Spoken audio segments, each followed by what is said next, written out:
जय श्री राम दोस्तों, स्वागत है आप सभी का सनातन धर्म यात्रा में। दोस्तों, पिछले वीडियो में आपने मनुस्मृति के द्वितीय अध्याय के 14 श्लोकों को सुना और समझा। अब आइए चलते हैं मनुस्मृति के द्वितीय अध्याय के 15वें श्लोक से लेकर 26वें श्लोक तक और आज इन श्लोकों को सुनने और समझने का प्रयास करेंगे। तो आइए चलते हैं 15वें श्लोक पर। इसमें है भ्रातृयों के साथ संबंध विच्छेद का कथन। इसमें लिखा है, नैतेर पूर्ते विधिवदा पद्यति ही कहर्चितः ब्रह्मण्यस्य संबंधनात् चरेद ब्राह्मणतः शह। अर्थात ब्राह्मणः द्विजों में से कोई भी व्यक्ति एते अपूर्ते शह इन पतितों के साथ कहर्चित आपत्ति अपि ही कभी आपातकाल में भी विधिवत यानी नियम पूर्वक ब्रह्मान विद्याध्ययन अध्यापन संबंधी चा और यौनान यानी विवाह संबंधी संबदान यानी व्यवहारों को न आचरित यानी न करे। उसके बाद 16वां श्लोक है वर्णानुसार मृग चर्मों का विधान। इसमें लिखा है, कार्षण रोर वस्त्राणि चर्माणि ब्रह्मचारिणः बसीरन्ना नुपुणे शास्त्र क्षौमा विकानि चह।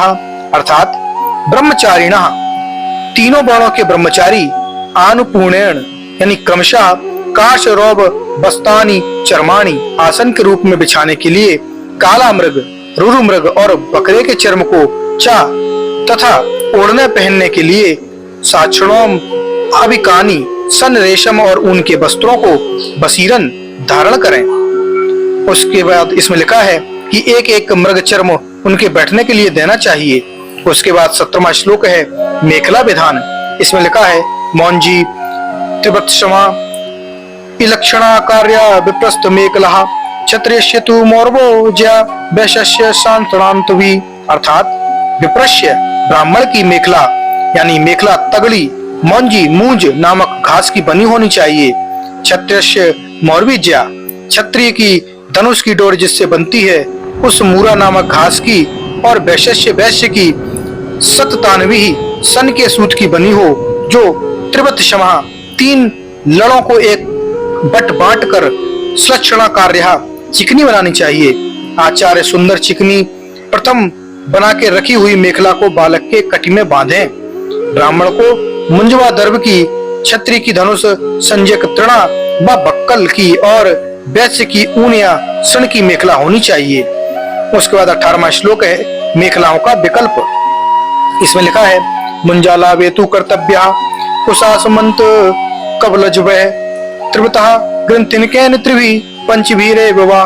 अर्थात मुंजाला वेतु यदि उपयुक्त मुंज आदि न मिले तो क्रमशः कुश असमंतक बलवजय यानी कुश अशमंतक और बलबज नामक घासों से त्रिवतः उसी प्रकार की तुगनी 3 बटें बाली करके एकेन ग्रंथिना फिर एक गांठ लगाकर व अथवा त्रिवी पंचवी एव 3 या 5 गांठ लगाकर कर्तव्य मेखलाएं बनानी चाहिए।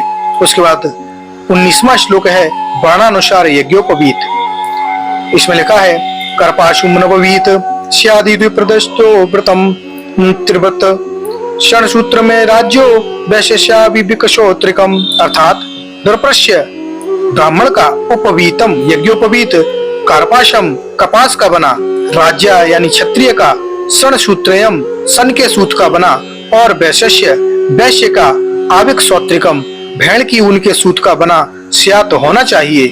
यह उपवीत ऊर्ध्वव्रतम दाहिनी ओर से बाईं ओर का बटा हुआ हो और त्रिव्रत 3 लड़ों से तिगुना करके बना हुआ होना चाहिए।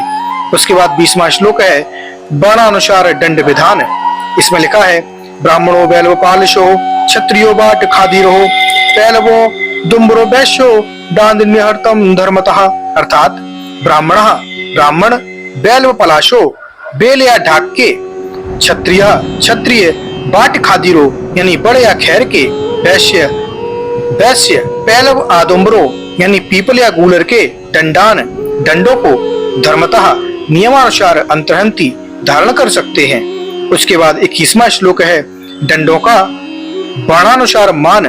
तो इसमें लिखा है कि शांति को ब्राह्मणस्य दंड कार्य प्रमाणतः ललाट शमिंतो राज्य स्यातु न शांति को विषह।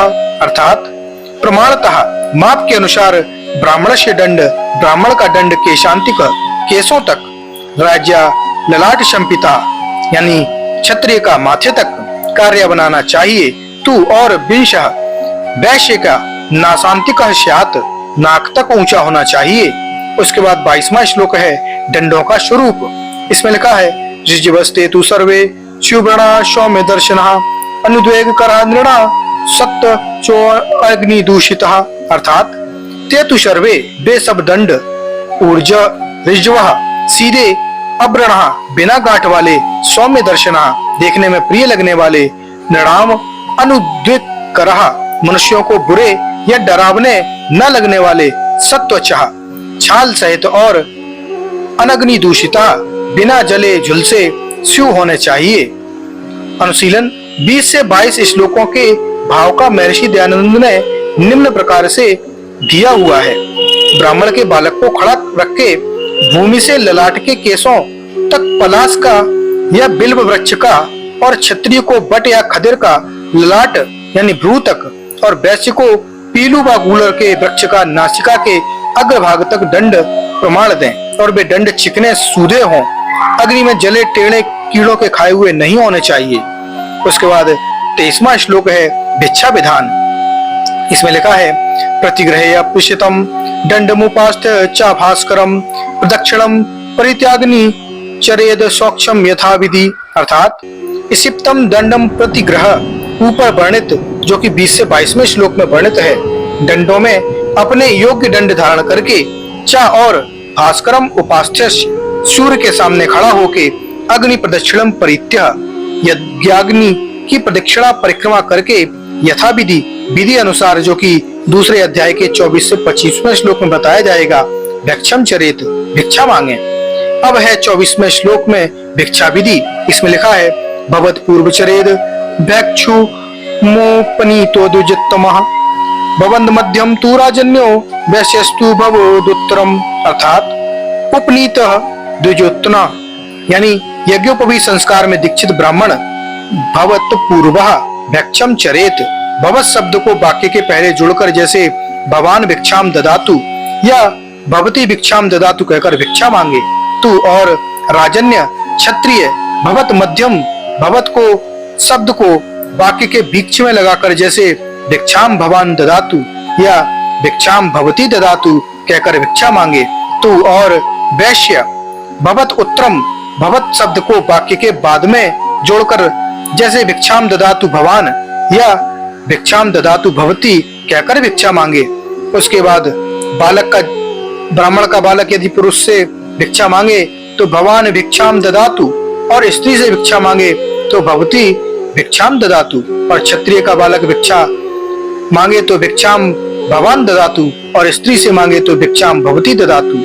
वैश्य का बालक भिक्षाम ददातु भवान और भिक्षाम ददातु भवती ऐसा वाक्य बोले। उसके बाद 25वां श्लोक है भिक्षा किन से मांगे, तो इसमें लिखा है मात्रम वा स्वसारम वा मातृवा भगिनी निजाम भिक्षेत भिक्षाम प्रथमाया चैनम नाओ मानेत, अर्थात इन ब्रह्मचारियों को मात्रम वा स्वसारम माता या बहन से व मातु निजाम भगिनी अथवा माता की सगी बहन अर्थात सगी मौसी से चा और या एनमना अपमानेत जो इस भिक्षार्थी को अपमान न करे उससे प्रथम भिक्षा यानी प्रथम भिक्षाम भिक्षेत पहले भिक्षा मांगे। अब इसकी अनुशीलन देखते हैं तो श्लोक 23 में और 25 का भाव महर्षि दयानंद ने निम्न प्रकार से किया है। तत्पश्चात ब्रह्मचारी यज्ञ कुंड की प्रदक्षिणा करके कुंड के पश्चिम भाग में खड़ा होकर माता पिता भाई बहन मामा मौसी चाचा आदि से लेके जो भिक्षा देने में नकार न करें उनसे भिक्षा मांगे। उसके बाद 26वां श्लोक है गुरु को भिक्षा समर्पण। इसमें लिखा है समाहृत्य तु तद्भिक्षम यावदग्न मायया निवेद्य गुरुवे अशनियादम प्रामुखम शुचि, अर्थात तत्भिक्षम तु समाहृत्य उस भिक्षा को आवश्यकता अनुसार लाकर यावत अन्नम जितनी भी वह भोज्य सामग्री हो उसे अमायया निष्कपट भाव से गुरुवे निवेद्य गुरु को निवेदित करे। शुचि स्वच्छ होकर प्राण मुखा पूर्व की ओर मुख करके आचम्य आचमन करके अस्नियात खाए। जितनी भिक्षा मिले वह आचार्य के आगे धर देनी चाहिए। तत्पश्चात आचार्य उसमें से कुछ थोड़ा सा अन्न लेके वह सब भिक्षा बालक को दे देवें और वह बालक उस भिक्षा को अपने भोजन के लिए रख छोड़े। तो दोस्तों, ये जानकारी आपको कैसी लगी कृपया कमेंट बॉक्स में अवश्य बताइए। बने रहिए सनातन धर्म यात्रा के साथ और लेते रहिए रोचक एवं धार्मिक जानकारियां प्रमाणों के साथ। धन्यवाद। जय श्री राम।